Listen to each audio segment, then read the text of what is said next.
What if I told you that there was a savior, a God that you could call on that could save you? He provided salvation, protection, and healing. And for his believers, even the power to trample over serpents and scorpions. Most of you would think I'm talking about Yeshua, I'm talking about Christ, but instead, I'm actually talking about the Kemetic nature or deity known as Shed, the original archetype of the Savior.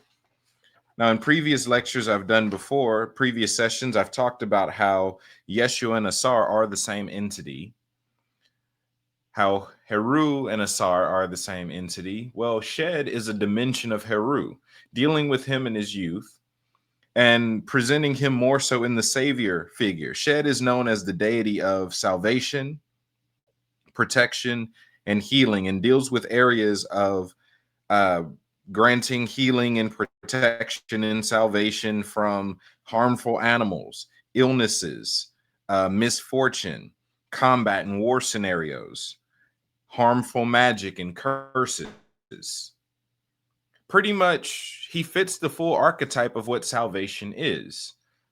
See, salvation really has nothing to do with going to heaven or becoming a Christian. Salvation has to do with being saved, being rescued. Salvation is anytime you come out of a place of bondage into a place of freedom. Anytime you come out of a low vibrational place into a high vibrational place. For those in poverty, their salvation is wealth. For those in misfortune, their salvation is fortune. For those in desolation, in terror, sorrow, their salvation is in bliss. If you have death, salvation is life. If you have darkness, salvation is light. If you have deception or illusion, delusion, your salvation is truth.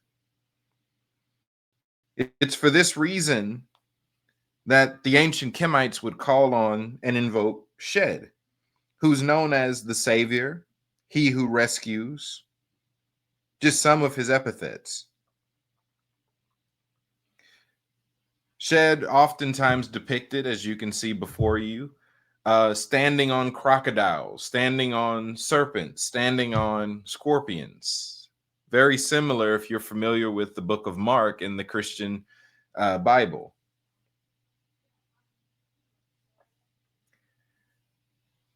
That's something that's granted to those that believe. These signs shall follow them that believe, and Shed carries all of them. Not only is he trampling on crocodiles, but he's actually carrying wild animals. He's carrying the beasts. So it's showing that he has dominion over the entire animal kingdom. You have predator, you have prey, and you have those that are in between. You have those that are in the water. You have omnivore, carnivore, herbivore. Pretty much showing he has full dominion over the animal kingdom itself. In certain cases, you could even look at what some of those animals represent, and it shows his dominion over those fields of influence. Lions dealing with dominion, dealing with authority, dealing with power. Crocodiles dealing with royalty, dealing with the water. The marine kingdom, wealth and prosperity. Deer or prey animals, oftentimes representing freedom, peace. He's claiming dominion over all of them. So it's for this reason that Shed was often invoked anytime there was an outbreak of wild animals. People were going into an area, they would invoke Shed, who would provide them protection against even these types of beasts. It mentions this in the Tao Te Ching. It says there's one man so in touch with the Tao that animals have no place to put their claws. Rhinoceroses have no place to put their horns. Spears find no place when he's on the battlefield, because he dwells in that place where death cannot enter. That is what we call the Sa. which is a Kemetic symbol that deals with protection itself, being wrapped in the loving embrace of the Savior, being marked safe, being placed somewhere safe. You're in a safe place, the secret place. Shed is the idea of not just the Savior that comes to rescue you, but you again being the Savior, just as Yeshua's name is actually an invitation for you to be the same type of Savior that he is.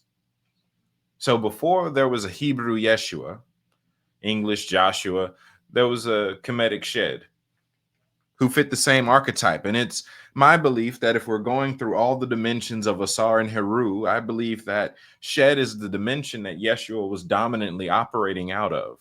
Just a fractal of his power coming to help and rescue, which is also a fractal of power that you have the ability to walk in yourself. Not just being the one who's calling on a savior, but you learning to be a savior yourself. This is what it means to use the name, to walk in the name. It's to put on the frequency of that name. The name is a frequency. The name is a place. It's a location that you learn to live from.